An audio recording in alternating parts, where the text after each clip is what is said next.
त्यानंतर त्याच्यावरती टेस्टिंग केलं जातं.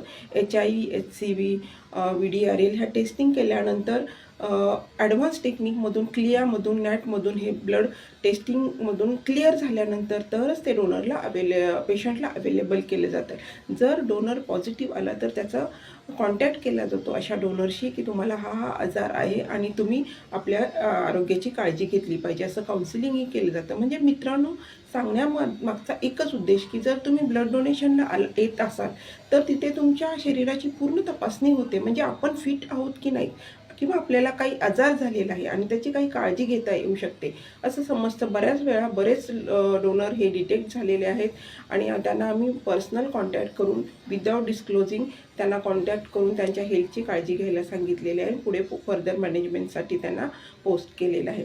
तर तुम्ही कधीही ब्लड डोनेशनसाठी इन हाऊस या. ब्लड डोनेशनची सध्या गरज आहे, कारण सध्या उन्हाळा चालू